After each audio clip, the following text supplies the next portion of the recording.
2023년 여름, 서울 강남의 한 고급 레스토랑에서 운명적인 만남이 시작되었습니다.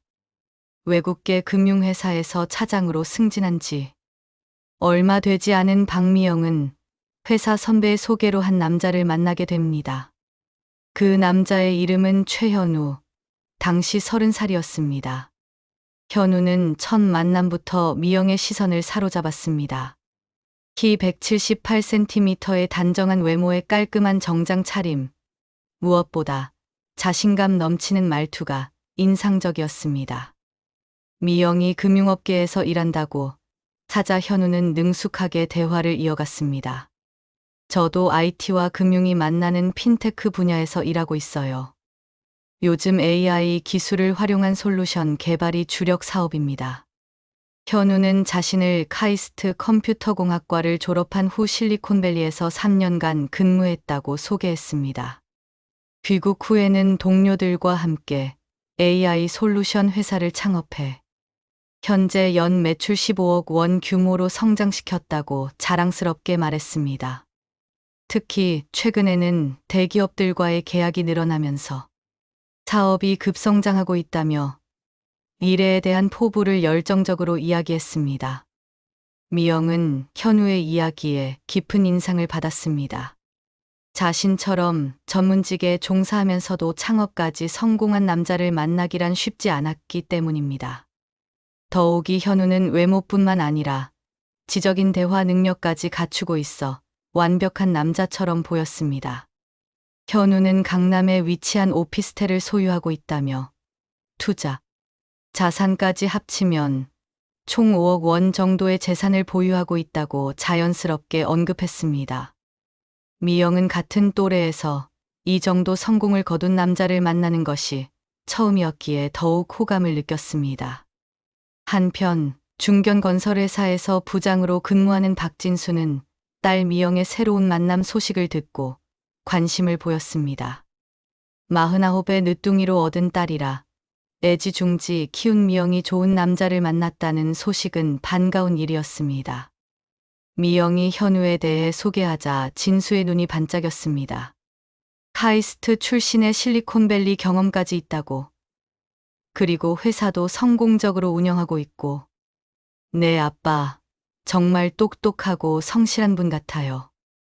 무엇보다 저를 존중해 주시고 배려해 주셔서 만날 때마다 기분이 좋아요. 진수는 딸의 표정에서 진심을 읽을 수 있었습니다.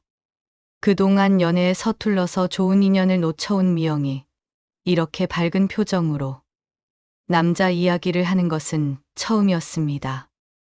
우리 미영이가 그렇게 좋아한다면 한번 만나보고 싶구나. 언제 한번 집에 데리고 와라. 진수는 속으로 생각했습니다. 이런 사위감을 어디서 구하겠는가. 능력도 있고 성격도 좋고 무엇보다 딸을 소중히 여겨주는 남자라니. 물론 아직 직접 만나보지는 못했지만 딸의 판단력을 믿었습니다. 그로부터 몇 달 후 현우와 미영의 관계는 더욱 깊어졌습니다. 현우는 미영에게 프러포즈를 했고 미영은 감격의 눈물을 흘리며 승낙했습니다. 현우는 까르띠에 다이아몬드 반지를 선물하며 평생 소중히 여기겠다고 약속했습니다. 진수는 현우를 처음 만났을 때의 인상을 잊을 수 없었습니다. 예의 바르고 정중한 태도, 장인어른을 향한 깍듯한 존댓말, 무엇보다 딸을 바라보는 따뜻한 시선이 마음에 들었습니다. 현우는 진수에게도 자신의 사업에 대해 상세히 설명했고 미래 계획에 대해서도 구체적으로 이야기했습니다. 장인어른, 저는 미영 씨와 결혼해서 행복한 가정을 꾸리는 것이 가장 큰 꿈입니다. 제 사업도 계속 성장시켜서 미영 씨가 경제적 걱정 없이 살 수 있도록 하겠습니다. 현우의 진실된 모습에 진수는 완전히 마음을 열었습니다. 딸이 이런 좋은 남자를 만나 결혼하게 된 것이 얼마나 다행인지 모르겠다고 생각했습니다. 이제 진수는 양가 상견례 준비에 마음이 바빠지기 시작했습니다. 이런 훌륭한 사돈을 맞이하게 되어 기대가 컸고 동시에 혹시 신뢰가 되지 않을까 하는 걱정도 생겼습니다. 하지만 무엇보다 딸의 행복한 결혼을 위해 최선을 다해 준비해야겠다고 다짐했습니다. 2024년 봄, 벚꽃이 만개한 한 호텔 레스토랑에서 양가 상견례가 열렸습니다. 진수는 이날을 위해 평소보다 1시간 일찍 기상해서 정장을 차려입었습니다. 27세가 된 미영도 긴장한 기색이 역력했지만 사랑하는 남자의 가족을 만난다는 설렘이 더 컸습니다. 현우는 어머니 이순희와 함께 나타났습니다. 58세의 이순희는 명품 핸드백을 들고 고급스러운 옷차림으로 등장했습니다. 첫인상부터 남다른 품격이 느껴졌습니다. 안녕하세요, 사돈어른. 이렇게 뵙게 되어 영광입니다. 진수가 정중히 인사하자 이순희도 우아한 미소를 지으며 화답했습니다. 아이고, 사돈어른께서 너무 반갑게 맞아주시니 고맙습니다. 우리 현우가 평소에 미영 씨 자랑을 얼마나 하는지 몰라요. 상견례는 화기애애한 분위기 속에서 진행되었습니다. 이순희는 현우의 성장 과정과 사업 성과에 대해 자세히 설명했습니다. 우리 현우가 카이스트 다닐 때부터 워낙 공부를 잘했어요. 실리콘밸리에서도 인정받아서 좋은 조건으로 귀국 제의를 받았거든요. 지금 회사도 벌써 직원이 20명이 넘어요. 진수는 감탄하며 듣고 있었습니다. 현우의 사업이 생각보다 훨씬 큰 규모라는 사실에 놀랐습니다. 이순희는 대화 중간중간 자신의 부동산 투자 경험담도 들려주었습니다. 제가 부동산 투자를 좀 해왔는데 타이밍을 잘 잡아서 수익을 많이 봤어요. 요즘은 해외 부동산 펀드 투자도 시작했거든요. 현우도 어려서부터 투자 마인드를 키워줬죠. 진수는 이순희의 이야기에 깊은 인상을 받았습니다. 단순히 부유한 것이 아니라 투자에 대한 안목과 경험이 풍부한 여성이라는 생각이 들었습니다. 대화가 무르익어갈 즈음, 이순희는 결혼 자금에 대한 이야기를 꺼냈습니다. 사돈어른, 결혼 준비는 저희가 책임지고 준비하겠습니다. 현우 사업이 잘 되고 있으니까 신혼집도 넉넉히 마련하고 결혼 자금도 3억 원 정도는 준비할 수 있어요. 진수는 깜짝 놀랐습니다. 3억 원이라는 금액은 진수의 예상을 훨씬 뛰어넘는 액수였습니다. 아, 그런데 그럴 필요까지야. 저희도 나름대로 준비하려고. 아니에요, 사돈어른. 우리 현우가 미영 씨를 정말 좋아하니까 최고로 대접해드리고 싶어 해요. 신부 측에서는 마음만 받으시면 됩니다. 이순희의 호언장담에 진수는 감격했습니다. 딸이 정말 좋은 집안으로 시집을 가는구나 하는 생각이 들었습니다. 하지만 결혼 준비 과정에서 조금씩 이상한 점들이 드러나기 시작했습니다. 이순희는 결혼식장 선정부터 신혼여행 계획까지 모든 것을 자신이 직접 결정하려 했습니다. 미영아, 웨딩드레스는 이 브랜드로 하는 게 어때? 내가 아는 곳인데 품질이 정말 좋아. 미영은 자신의 의견보다는 시어머니가 될 이순희의 취향에 맞춰야 한다는 압박을 느꼈습니다. 평소 독립적인 성격이었지만 원만한 관계를 위해 대부분 순응했습니다. 예단과 패백 준비 과정에서도 이순희의 요구사항은 계속 늘어났습니다. 사돈어른, 패백 때 입을 한복은 저희가 고급으로 맞춰드릴게요. 대신 예단 반지는 조금 더 큰 걸로 해주시면 어떨까요? 진수는 이순희의 요구를 들어주기 위해 예상보다 많은 비용을 지출해야 했습니다. 하지만 딸의 행복한 결혼을 위해서라면 아깝지 않다고 생각했습니다. 신혼집 마련 과정에서도 이순희의 개입이 계속되었습니다. 현우야, 신혼집은 강남으로 알아봐라. 미영 씨 직장도 있고 나중에 아이 낳으면 학군도 생각해야지. 현우는 어머니의 말에 따라 강남 지역의 고급 아파트를 알아봤습니다. 하지만 막상 계약 단계에서는 여러 가지 이유로 계속 미뤄졌습니다. 미영은 이런 상황들에 대해 진수에게 조심스럽게 털어놨습니다. 아버지, 결혼 준비하면서 현우 어머니가 너무 많이 관여하시는 것 같아요. 물론 좋은 뜻인 건 알겠는데. 진수는 딸의 고민을 들으며 복잡한 심정이었습니다. 미영아, 시어머니가 되실 분이 관심이 많으신 건 딸을 아껴주시는 마음이겠지. 조금만 참고 맞춰드려라. 결혼하면 나아질 거야. 진수는 이순희의 행동들을 호의적으로 해석하려 노력했습니다. 사랑하는 딸의 결혼을 위해 자신도 참고 견뎌야 한다고 생각했습니다. 결혼식 날짜가 다가오면서 진수의 마음은 더욱 바빠졌습니다. 완벽한 결혼식을 위해 마지막 점검을 시작해야 할 때였습니다. 2024년 가을, 미영과 현우의 결혼식은 성대하게 치러졌습니다. 이순희가 약속한 대로 모든 것이 호화롭게 준비되었고, 하객들은 신랑 측의 넉넉한 경제력에 감탄했습니다. 진수는 딸의 아름다운 모습을 보며 눈물을 흘렸습니다. 27세의 미영이 드디어 좋은 사람을 만나 행복한 결혼을 하게 되어 마음이 뿌듯했습니다.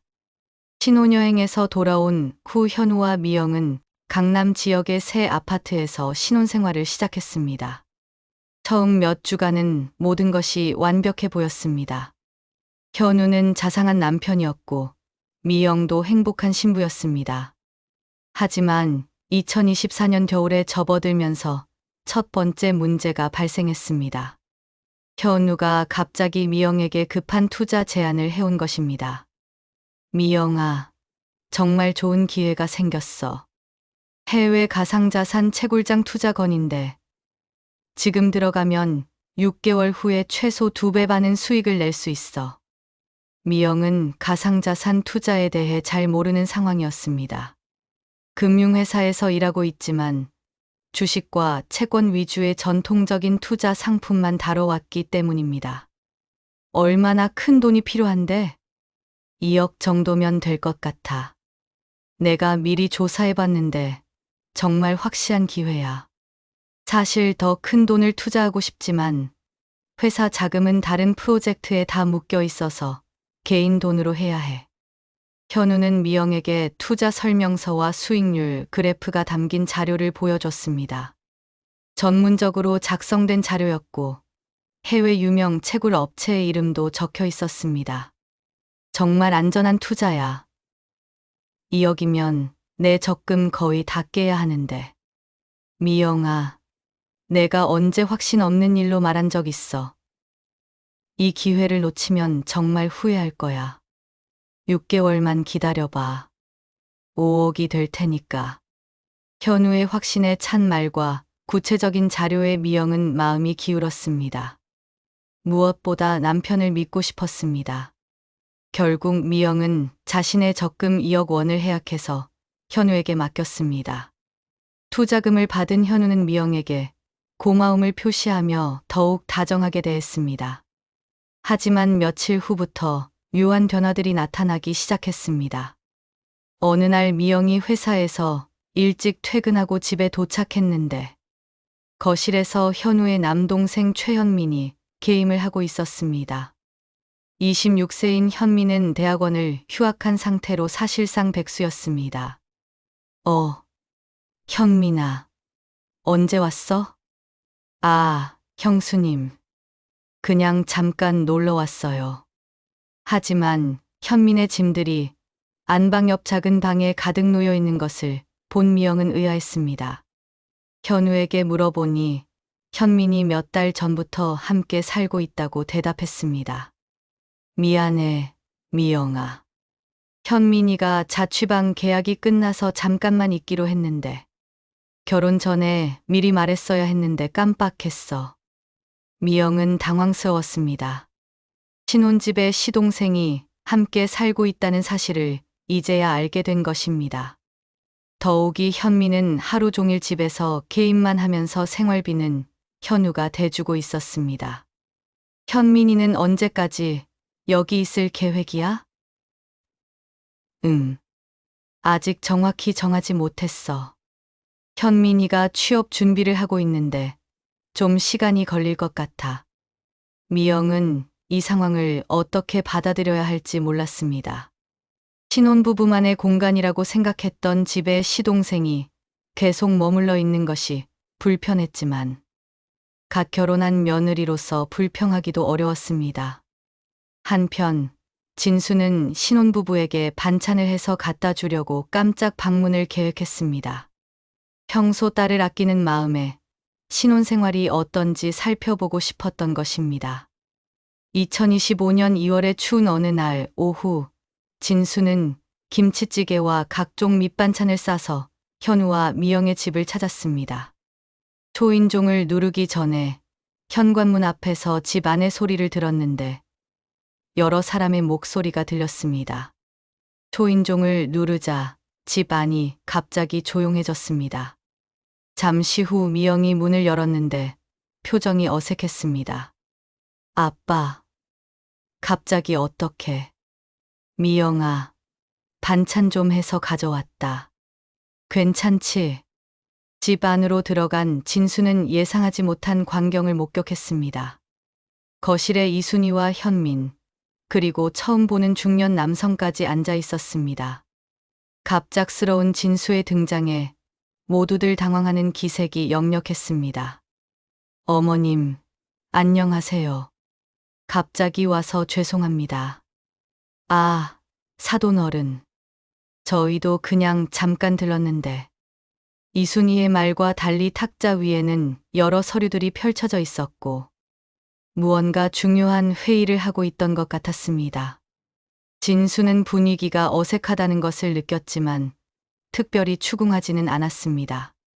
현우가 늦게 들어오자 진수는 사위와 간단히 인사를 나눴습니다. 장인어른, 바쁘실 텐데 이렇게 와주시고 고맙습니다. 아니다, 현우야. 신혼생활은 어떠냐? 덕분에 잘 지내고 있습니다. 미영이도 행복해하고. 하지만 진수는 현우와 미영의 표정에서 뭔가 불편한 기운을 감지했습니다. 신혼부부치고는 서로에 대한 자연스러운 애정 표현이 부족해 보였습니다. 잠시 머물다 집을 나서는 진수의 마음에는 묘한 의구심이 들기 시작했습니다. 뭔가 자세히 살펴봐야 할 것들이 있다는 생각이 들었습니다. 2025년 3월이 되면서 미영의 회사 업무량이 급격히 늘어났습니다. 28세가 된 미영은 외국계 금융회사에서 중요한 프로젝트를 맡게 되었고 야근이 잦아졌습니다. 신혼생활 반년이 지난 시점에서 미영은 커리어와 가정생활 사이의 균형을 맞추려 애쓰고 있었습니다. 처음에는 현우도 아내의 바쁜 일정을 이해하는 듯 했습니다. 하지만 며칠이 지나면서 현우의 태도가 변하기 시작했습니다. 미영아, 요즘 너무 늦게 들어오는 것 같은데 오늘도 10시가 넘었네. 미안해, 현우야. 이번 프로젝트가 끝나면 조금 나아질 거야. 회사에서 회식도 많이 하고? 미영은 현우의 질문이 조금 이상하다고 느꼈습니다. 평소와 달리 캐묻는 듯한 말투였기 때문입니다. 가끔 있지. 그런데 왜? 아니야. 그냥 궁금해서. 요즘 금융권에서 일하는 여자들이 남자 동료들하고 술자리 많이 한다고 하던데. 현우의 말에 미영은 불쾌감을 느꼈습니다. 마치 자신을 의심하는 것 같았습니다. 현우야, 나를 못 믿는 거야? 아니야, 미영아. 그런 게 아니라 요즘 이상한 사건들도 많고 해서 걱정되는 거야. 현우는 애정 어린 걱정이라고 변명했지만 미영은 석연치 않은 기분이 들었습니다. 그로부터 며칠 후 미영은 휴대폰에서 이상한 앱을 발견했습니다. 평소에 설치한 기억이 없는 위치 추적 앱이었습니다. 처음에는 실수로 다운받은 줄 알고 삭제하려 했는데 삭제가 되지 않았습니다. IT에 능숙한 직장 동료에게 물어보니 충격적인 답변이 돌아왔습니다. 미영아, 이거 누군가가 의도적으로 설치한 스파이 앱이야. 내 위치를 실시간으로 추적할 수 있어. 누가 너한테 이런 걸 설치했지? 미영은 당황했습니다. 자신의 휴대폰을 만질 수 있는 사람은 현우뿐이었습니다. 하지만 남편이 자신을 감시한다는 것을 믿고 싶지 않았습니다. 그날 저녁 집에 돌아온 미영은 조심스럽게 현우에게 물어봤습니다.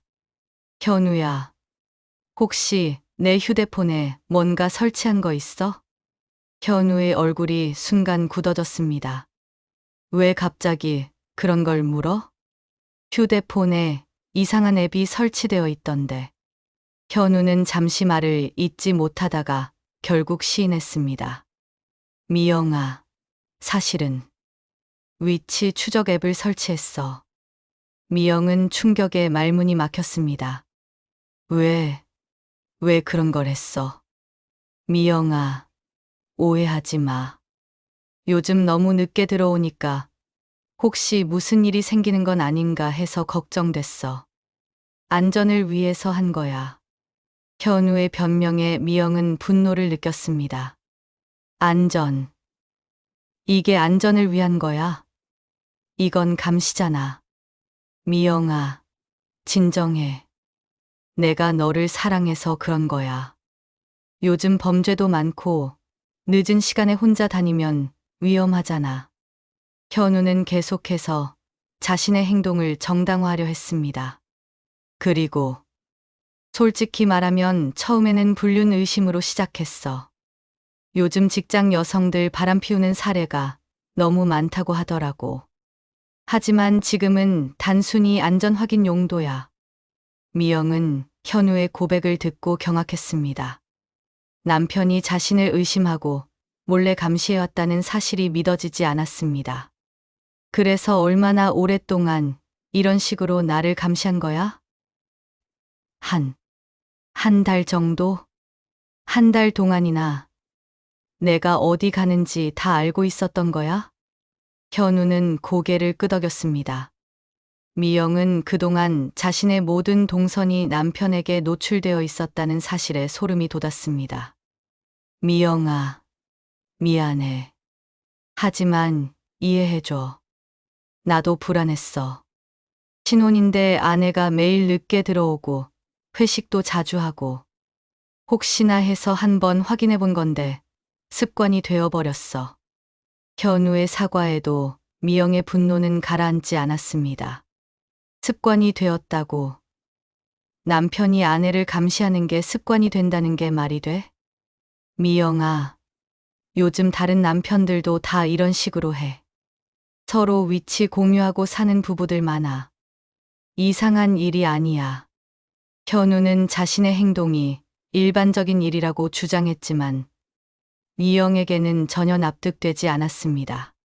그날 밤 미영은 잠들지 못하고 뒤척였습니다. 사랑한다면서 감시하는 남편, 결혼 전에는 전혀 보이지 않던 모습이었습니다. 더욱 충격적인 것은 현우가 자신의 행동에 대해 크게 잘못되었다고 생각하지 않는다는 점이었습니다. 다음 날 미영은 아버지 진수에게 전화를 걸었습니다. 아빠, 시간 있을 때 한 번 만날 수 있어? 미영아, 무슨 일이야? 목소리가 이상한데. 아빠한테 상의할 일이 있어. 심각한 거야. 진수는 딸의 목소리에서 심상치 않은 기운을 느꼈습니다. 혹시 신혼생활에 문제가 생긴 건 아닌지 걱정이 되기 시작했습니다. 그 주말, 진수는 딸과의 만남을 준비하며 무슨 일인지 알아봐야겠다고 생각했습니다. 2025년 4월 어느 토요일 오후, 진수는 딸 미영과 조용한 카페에서 만났습니다. 미영의 얼굴에는 평소와 달리 어두운 그림자가 드리워져 있었습니다. 아빠, 현우가 나를 감시했어. 휴대폰에 위치 추적 앱을 몰래 설치해서 한 달 동안이나. 진수는 딸의 고백을 듣고 경악했습니다. 그렇게 예의 바르고 신사적이라고 생각했던 사위가 딸을 감시했다는 사실이 믿어지지 않았습니다. 뭐라고? 그런 일이? 처음에는 불륜을 의심해서 시작했다가 습관이 되었다고 하더라고. 아빠, 이게 정상적인 부부 관계야? 진수는 분노가 치밀어 올랐습니다. 소중한 딸이 신혼 반년 만에 이런 일을 겪고 있다니 견딜 수 없었습니다. 미영아, 그런 건 절대 정상이 아니다. 부부라고 해도 서로의 사생활을 존중해야지. 몰래 감시하는 건 말이 안 돼. 미영은 아버지의 말에 위안을 받았지만 동시에 자신의 결혼 생활에 대한 근본적인 의구심이 들기 시작했습니다. 카페에서 헤어진 후 진수는 현우에 대해 더 자세히 알아봐야겠다고 결심했습니다. 딸을 감시하는 사람이라면 다른 부분에서도 문제가 있을 가능성이 높다고 생각했습니다. 며칠 후 진수는 우연한 기회를 얻었습니다. 회사 후배인 김 대리가 카이스트 출신이라는 사실을 기억하고 넌지시 현우에 대해 물어봤습니다. 대리님, 혹시 카이스트 컴퓨터공학과 동문회 같은 거 있나요? 네, 부장님. 저희 동문들 네트워크가 꽤 탄탄해요. 왜 물어보시는지. 사실 우리 사위가 카이스트 컴퓨터공학과 출신이라고 해서요. 최현우라고 하는데 혹시 아시나요? 김 대리는 잠시 생각해 보더니 고개를 저었습니다. 최현우요? 응. 저보다 나이가 많으시니까 선배일 텐데 잘 모르겠네요. 혹시 몇 년도에 졸업하신 분인지 알 수 있을까요? 진수는 현우가 2015년에 졸업했다고 들었다며 답했습니다. 김 대리는 휴대폰을 꺼내 동문회 연락처를 확인해 봤습니다. 부장님, 제가 2015년 졸업 선배들에게 물어봤는데요. 최현우라는 분은 없다고 하시네요. 진수는 당황했습니다. 혹시 기억을 잘못했나 해서 김 대리에게 2013년부터 2017년까지 모든 졸업생 명단을 확인해 달라고 부탁했습니다. 결과는 충격적이었습니다. 카이스트 컴퓨터공학과에는 최현우라는 이름의 졸업생이 단 한 명도 없었습니다. 부장님, 혹시 다른 학과는 아닐까요? 김 대리의 제안으로 카이스트 전체 졸업생을 검색해 봤지만 여전히 최현우라는 이름은 찾을 수 없었습니다. 진수는 머리가 띵해졌습니다. 현우가 학력을 완전히 조작했다는 의미였습니다. 카이스트는 물론이고 실리콘밸리 경력까지도 의심스러워졌습니다. 그 주말 진수는 다시 미영을 만났습니다. 이번에는 직접적으로 현우의 학력 문제를 제기했습니다. 미영아, 현우 학력에 대해 확인해 본 게 있어. 무슨 말씀이세요, 아빠? 현우가 카이스트 졸업했다고 했잖니. 그런데 카이스트 컴퓨터공학과 졸업생 명단에 현우 이름이 없어. 미영은 믿을 수 없다는 표정으로 아버지를 바라봤습니다. 그럴 리가 없어요. 현우가 직접 졸업장도 보여줬는데. 미영아, 요즘 졸업장 위조하는 건 어렵지 않아. 한번 직접 확인해봐라. 미영은 집에 돌아가서 현우에게 조심스럽게 물어봤습니다. 현우야, 혹시 카이스트 동문 모임 같은 거 참석한 적 있어? 왜 갑자기 그런 걸 물어? 그냥 궁금해서. 카이스트 출신이면 동문 네트워크가 좋다고 하던데. 현우는 잠시 당황하는 기색을 보이더니 대답했습니다. 아, 그거. 사실 나는 학교 다닐 때부터 그런 모임에는 별로 관심이 없었어. 성격상 그런 만남 별로 안 좋아해. 며칠 후 미영은 더 직접적으로 추궁했습니다. 현우야, 솔직히 말해줘. 정말 카이스트 나온 거 맞아? 현우의 얼굴이 굳어졌습니다. 더 이상 숨길 수 없다는 표정이었습니다. 미영아, 사실은 뭐, 카이스트는 아니야. 지방에 있는 사립대학 컴퓨터공학과 출신이야. 미영은 충격의 말을 잇지 못했습니다. 그럼 실리콘밸리 경력도? 그것도 어학연수였어. 3년 동안 일한 게 아니라 6개월 어학연수 다녀온 거야. 현우는 무릎을 꿇고 미영에게 사과했습니다. 미영아, 미안해. 처음에 너를 만났을 때 너무 완벽해 보여서 내가 초라해 보일까봐 과장한 거야. 나도 정말 후회하고 있어. 과장이라고. 이건 과장이 아니라 완전한 거짓말이잖아. 미영아, 제발 이해해줘. 내가 너를 정말 사랑해서 그런 거야. 좋은 인상을 주고 싶었어. 현우는 계속해서 사과하며 변명했습니다. 하지만 미영의 마음속에는 남편에 대한 신뢰가 완전히 무너져 내렸습니다. 그날 밤 미영은 아버지에게 전화를 걸었습니다. 아빠 말이 맞았어요. 현우가 학력을 완전히 거짓으로 말했어요.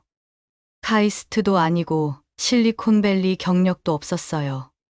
진수는 딸의 목소리에서 절망감을 느꼈습니다. 미영아, 이제 더 이상 현우를 믿으면 안 돼. 학력부터 거짓말한 사람이 다른 것도 거짓말했을 가능성이 크다. 진수는 이제 현우의 사업과 재산 상황도 철저히 조사해봐야겠다고 생각했습니다. 2025년 5월, 현우가 미영에게 해외 가상자산 채굴장 투자를 제안한 지 6개월이 흘렀습니다. 당초 약속대로라면 2억 원이 5억 원으로 불어나 돌아와야 할 시점이었습니다. 하지만 현우는 계속해서 시간을 끌기만 했습니다. 현우야, 투자금 회수는 언제쯤 가능할까? 벌써 6개월이 지났는데. 미영의 질문에 현우는 당황한 기색을 감추지 못했습니다. 미영아, 사실은 코인 시장이 예상보다 많이 불안정해져서 조금 더 기다려야 할 것 같아. 그럼 원금이라도 찾을 수 있어? 지금 당장은 어려울 거야. 채굴장 운영하는 회사에서 일시적으로 유동성 문제가 생겼다고 하는데 곧 해결될 거라고 했어. 현우의 변명은 날이 갈수록 구체성이 떨어지고 있었습니다. 미영은 점점 의심이 들기 시작했습니다. 한편 진수는 현우의 사업 실체를 파악하기 위해 직접 조사에 나섰습니다. 현우가 말한 AI 솔루션 회사의 주소지를 찾아가 보았습니다. 강남의 한 오피스 빌딩 15층에 위치한다던 현우의 회사를 찾아간 진수는 경악했습니다. 해당 층에는 현우가 말한 회사 이름의 간판은 어디에도 없었습니다. 대신 다른 여러 소규모 업체들이 입주해 있었을 뿐입니다. 빌딩 관리사무소에 문의해 본 결과 더욱 충격적인 사실이 드러났습니다. 최현우 씨 회사요. 작년에 몇 달 정도 작은 사무실을 임대해서 쓰시다가 임대료를 못 내서 쫓겨나셨어요. 직원도 2에 3명 정도밖에 없었고요. 진수는 머리가 띵해졌습니다. 현우가 말한 직원 20명에 연 매출 15억 원 규모의 성공한 회사는 완전한 거짓말이었습니다. 더 자세한 조사를 위해 진수는 기업 정보를 조회할 수 있는 지인의 도움을 받았습니다. 현우의 회사는 법인 등록은 되어 있었지만 매출 실적은 거의 전무했고 현재는 사실상 휴업 상태였습니다. 진수는 이 충격적인 사실들을 미영에게 알려야 할지 고민했습니다. 하지만 딸의 안전을 위해서는 진실을 알려야 한다고 판단했습니다. 미영아, 아빠가 현우 회사에 대해 좀 알아봤는데 왜 그런 걸 알아보셨어요? 현우가 학력까지 거짓말한 상황에서 다른 것도 확인해봐야 한다고 생각했거든. 그런데 현우 회사 실체가 거의 없어. 진수는 자신이 확인한 사실들을 차근차근 설명했습니다. 미영은 점점 절망스러운 표정을 지었습니다. 그럼 현우가 말한 건 다 거짓말이었던 거예요? 그런 것 같구나. 그리고 미영아, 내가 투자한 2억 원도 위험할 수 있어. 그 주말 미영은 용기를 내어 현우에게 직접 투자 회사에 대해 문의했습니다. 현우야, 내가 투자한 회사 이름이 뭐였지? 직접 연락해서 확인해보고 싶어. 현우는 순간 당황했습니다. 왜 갑자기? 내가 중간에서 다 처리하고 있는데. 그래도 내 돈이니까 직접 확인해보고 싶어. 회사 이름하고 담당자 연락처 좀 알려줘. 현우는 한참을 망설이더니 억지로 웃음을 지으며 대답했습니다. 미영아, 사실 그 회사 투자를 취소했어. 뭐라고? 코인 시장이 너무 불안정해져서 위험하다고 생각해서 미리 빼뒀어. 곧 다른 더 안전한 투자처를 찾아서 다시 투자할 계획이야. 미영은 현우의 말을 믿을 수 없었습니다. 그럼 내 돈은 어디 있는 거야? 지금 내 계좌에 안전하게 보관하고 있어. 걱정하지 마. 하지만 며칠 후 더욱 충격적인 사실이 드러났습니다. 진수의 이웃이 우연히 목격한 광경 때문이었습니다. 진수의 이웃은 주말에 부동산 투자 세미나에 참석했는데 그 자리에서 이순희를 만났습니다. 이순희는 다른 참석자들에게 자신의 투자 성과를 자랑하고 있었습니다. 저는 이번에 강남에 아파트 한 채를 더 샀어요. 현금으로 2억에 거래했는데 이치가 너무 좋아서 1년 안에 3억은 될 것 같아요. 이웃은 이 이야기를 진수에게 전했습니다. 진수는 이순희가 말한 2억 원이라는 금액이 미영이 투자한 금액과 정확히 일치한다는 사실에 소름이 돋았습니다. 정확히 언제 샀다고 하던가요? 3월 말이라고 하더라고요. 그 시기는 현우가 투자를 취소했다고 말한 시점과 정확히 맞아떨어졌습니다. 진수는 더 이상 참을 수 없었습니다. 직접 현우를 만나 따져 묻기로 결심했습니다. 현우야, 내가 미영이한테서 받은 돈으로 내 어머니가 부동산을 샀다는 게 사실이냐? 현우는 아버지의 추궁에 더 이상 변명할 수 없다는 표정을 지었습니다. 장인어른. 그게 뭐가? 딸의 평생 모은 돈을 가상자산 투자한다고 속여서 가져다가 내 어머니 부동산 투자에 써먹은 거 아니야? 현우는 결국 고개를 숙였습니다. 죄송합니다. 어머니가 좋은 매물이 있다고 해서 곧 돈을 벌어서 갚으려고 했는데. 갚으려고 했다고. 그럼 지금까지 미영이한테는 왜 거짓말을 했어? 현우는 대답하지 못했습니다. 진수는 분노로 온몸이 떨렸습니다.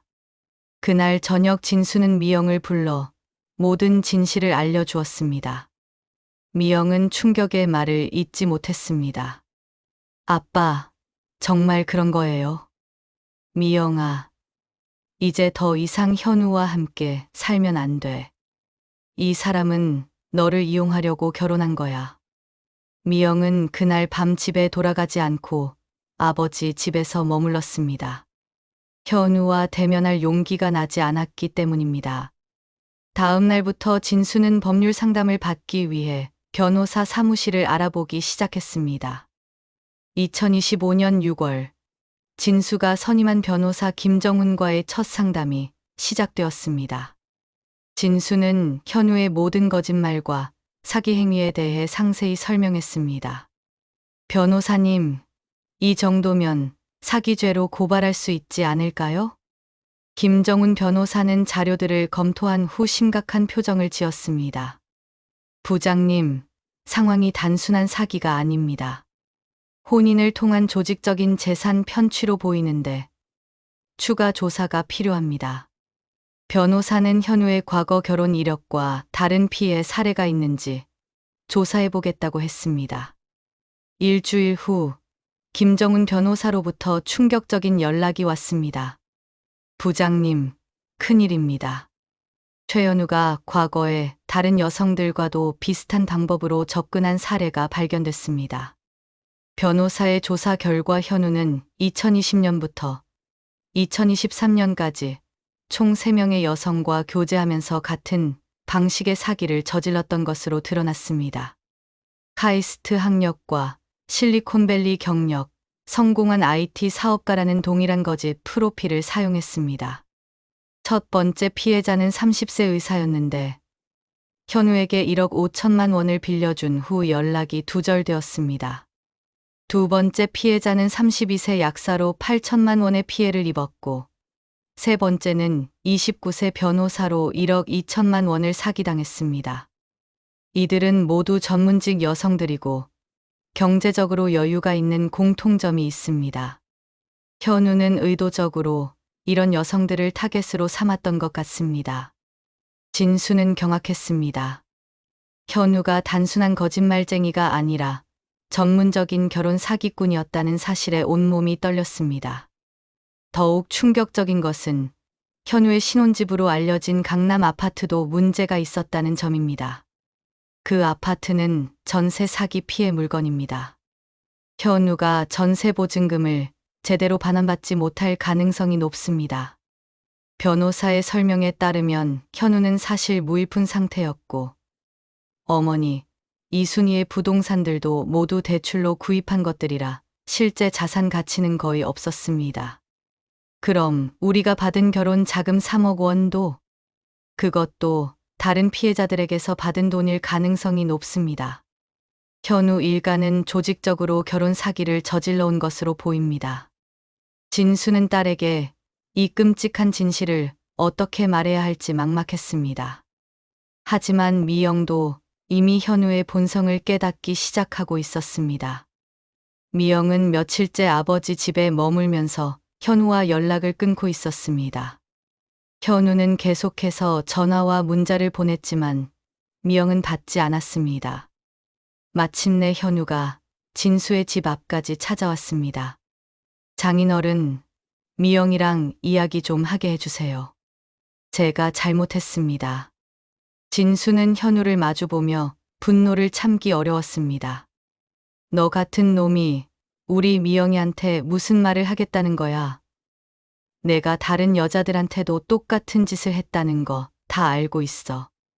현우는 자신의 과거가 들통났다는 것을 알고 당황했습니다. 장인어른, 그건 오해입니다. 미영이는 정말 다른 사람들과 달라요. 다르긴 뭐가 달라. 내가 미영이한테 한 짓이 다른 여자들한테 한 거랑 똑같잖아. 학력 사기에 투자 사기까지. 현우는 더 이상 변명할 수 없다는 것을 깨달았습니다. 미영이만은 정말 사랑합니다. 사랑하는 사람한테 거짓말하고 돈 훔치는 게 사랑이야? 그때 미영이 나타났습니다. 며칠 동안 울어서 눈이 퉁퉁 부은 상태였습니다. 현우야, 이제 됐어. 더 이상 거짓말하지 마. 미영아, 내가 정말 잘못했어. 다시 기회를 줘. 내가 다 갚을게. 뭘로 갚을 건데? 내가 가진 게 뭐가 있어? 회사도 없고, 집도 전세 사기 당한 거고, 학력도 거짓말이고. 미영의 말에 현우는 할 말을 잃었습니다. 미영아, 내가 정말 바뀔게. 바뀌긴 뭘 바뀌어. 너는 처음부터 끝까지 다 거짓말이었어. 나한테 진실한 건 하나도 없었잖아. 미영은 눈물을 흘리며 말했습니다. 현우야, 이혼해. 더 이상 이런 식으로 살 수 없어. 현우는 무릎을 꿇고 사정했지만 미영의 마음은 이미 돌아섰습니다. 며칠 후 현우의 다른 피해자들이 진수에게 연락을 해왔습니다. 김정훈 변호사를 통해 연결된 것이었습니다. 저희가 집단으로 고발하려고 합니다. 함께 해주시면 좋겠습니다. 첫 번째 피해자인 의사 이현진은 현우에게 당한 피해를 상세히 설명했습니다. 저도 처음에는 정말 사랑받는다고 생각했어요. 하지만 돈을 빌려준 후에 태도가 완전히 바뀌더라고요. 약사 출신인 두 번째 피해자 박소영도 비슷한 경험을 털어놨습니다. 현우가 제게도 똑같은 말을 했어요. 해외 투자 기회가 있다면서 돈을 빌려가더니 연락이 두절됐죠. 미영은 이 여성들의 이야기를 들으며 자신이 얼마나 철저히 속았는지 깨달았습니다. 자신만 특별하다고 생각했는데 현우에게는 그저 네 번째 먹잇감일 뿐이었습니다. 언니, 정신적 충격이 너무 커서 회사도 휴직했어요. 사람을 믿는다는 게 이렇게 무서운 일인 줄 몰랐어요. 미영도 직장에서 집중력을 잃고 실수가 잦아지면서 결국 휴직계를 낼 수밖에 없었습니다. 진수는 딸의 망가져가는 모습을 보며 현우에 대한 분노가 치밀어 올랐습니다. 동시에 딸을 제대로 보호하지 못했다는 자책감에 매일 술로 하루를 마감했습니다. 내가 처음부터 더 꼼꼼히 확인했어야 했는데. 이제 진수와 미영, 그리고 다른 피해자들은 현우를 상대로 한 법정 싸움을 준비해야 했습니다. 2025년 7월, 현우와 이순희는 집단 사기 혐의로 검찰에 정식 고발되었습니다. 진수와 미영, 그리고 다른 3명의 피해자들이 함께 제기한 고발장에는 총 5억 5천만 원의 피해 금액이 명시되어 있었습니다. 하지만 법정에서 현우 측의 대응은 예상과 달랐습니다. 현우는 변호사를 선임하고 오히려 미영을 상대로 반박했습니다. 재판장님, 저는 아내와 정상적인 결혼 생활을 하려고 했습니다. 하지만 아내가 저를 의심하고 결혼 생활을 일방적으로 파탄냈습니다. 현우의 변호사는 미영이 먼저 의심하고 별거를 시작했다며 오히려 현우가 정신적 피해를 받았다고 주장했습니다. 의뢰인은 학력을 과장한 것은 인정하지만 이는 아내에게 좋은 인상을 주기 위한 것이었을 뿐 사기 의도는 없었습니다. 현우 측은 투자금 2억 원에 대해서도 부부간의 합의하에 이루어진 투자였으며 시장 상황으로 인한 손실이라고 주장했습니다. 김정훈 변호사는 현우의 과거 사기 전과와 조직적 범행을 입증하기 위해 다른 피해자들의 증언을 준비했습니다. 재판장님, 피고인은 2020년부터 동일한 수법으로 4명의 여성을 상대로 총 5억 5천만 원을 편취했습니다. 이는 우연의 일치가 아닌 계획적 범행입니다. 첫 번째 재판에서 의사 이현지가 증인으로 나섰습니다. 피고인은 저에게도 똑같이 카이스트 출신이라고 했고 실리콘밸리 경력을 자랑했습니다. 투자 명목으로 1억 5천만 원을 받은 후 연락을 끊었어요. 약사 박소영도 비슷한 증언을 했습니다. 해외 부동산 펀드 투자라며 8천만 원을 요구했고 6개월 후 2배로 만들어주겠다고 했습니다. 하지만 약속된 시간이 지나도 원금조차 돌려받지 못했어요. 변호사 최민정의 증언은 더욱 구체적이었습니다. 피고인은 저에게 프러포즈까지 했습니다. 결혼 자금 명목으로 1억 2천만 원을 요구했는데 돈을 받자마자 다른 여자와 만나고 있다는 사실을 알게 되었어요. 하지만 현우 측은 이들의 증언에 대해서도 반박했습니다. 연인 관계에서 발생한 개인적인 금전 거래를 사기로 몰아가는 것은 무리가 있습니다. 재판이 진행되면서 진수는 법정의 한계를 느꼈습니다. 명백한 사기임에도 불구하고 현우가 끝까지 발뺌하며 법의 허점을 이용하려 하고 있었습니다. 2025년 9월 1심 판결이 나왔습니다. 현우는 사기죄로 징역 3년에 집행유예 5년을 선고받았습니다. 하지만 피해 배상은 일부만 인정되었고 실질적으로 회수할 수 있는 금액은 미미했습니다. 이건 말이 안 됩니다. 5억이 넘는 피해인데 겨우 5천만 원만 배상하라고요? 진수는 판결 결과에 분노했지만 김정훈 변호사는 아쉬움을 표했습니다. 현우가 실제 자산이 거의 없는 상황입니다. 어머니, 이순희 명의의 부동산들도 모두 대출이 있어서 실질적인 회수는 어려워요. 더욱 억울한 것은 이혼 소송에서였습니다. 현우는 오히려 미영에게 위자료를 요구했습니다. 아내가 일방적으로 결혼 생활을 포기하고 별거를 시작했으니 정신적 피해에 대한 배상을 받아야 합니다. 이혼 재판부는 현우의 사기 행위를 인정하면서도 혼인 기간이 1년 미만으로 짧다는 이유로 재산 분할에서 미영에게 불리한 판결을 내렸습니다. 본 재판부는 혼인 파탄의 주된 책임이 피고인에게 있음을 인정하나 재산 형성에 기여한 부분을 고려하여 재산의 37로 분할하라고 명한다. 이는 현우가 가져온 결혼 자금이 인정되었기 때문이었습니다. 하지만 그 돈 역시 다른 피해자들에게서 사기친 돈이라는 사실은 민사 재판에서 충분히 입증되지 못했습니다. 미영은 법정에서 나오며 허탈감에 눈물을 흘렸습니다. 아빠, 결국 현우가 이긴 건가요? 미영아, 아니다. 진짜 이긴 건 내가 그런 인간에게서 벗어난 거야. 진수는 딸을 위로하며 말했지만 마음속으로는 분노가 가시지 않았습니다. 그로부터 3개월이 지난 2025년 12월, 미영은 서서히 일상을 되찾기 시작했습니다. 휴직했던 회사에도 복귀했고 심리 상담을 받으며 트라우마를 극복하려 노력했습니다.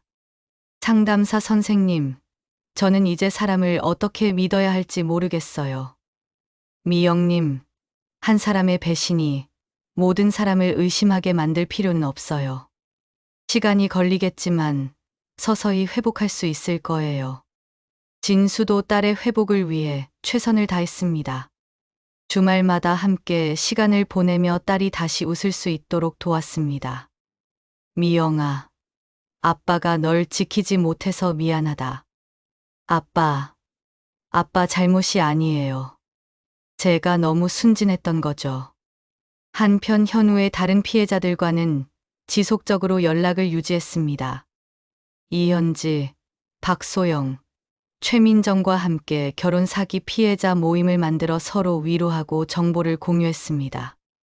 언니들, 우리가 당한 일을 다른 사람들은 당하지 않았으면 좋겠어요.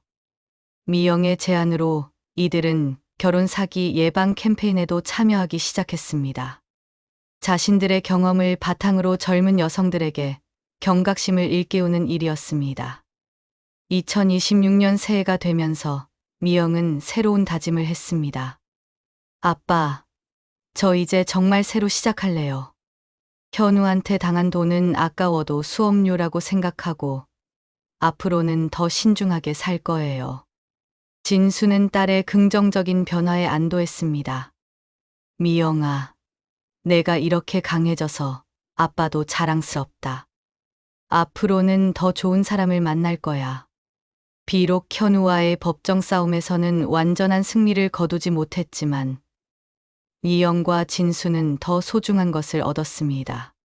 서로에 대한 더 깊은 신뢰와 어떤 시련도 함께 극복할 수 있다는 확신이었습니다. 현우는 여전히 집행유예 신분으로 사회에 있지만 피해자들의 적극적인 고발로 인해 더 이상 같은 방식의 사기를 치기는 어려워졌습니다. 무엇보다 미영이 현우의 그림자에서 완전히 벗어나 자신만의 새로운 인생을 시작할 준비를 마쳤다는 것이 가장 큰 승리였습니다.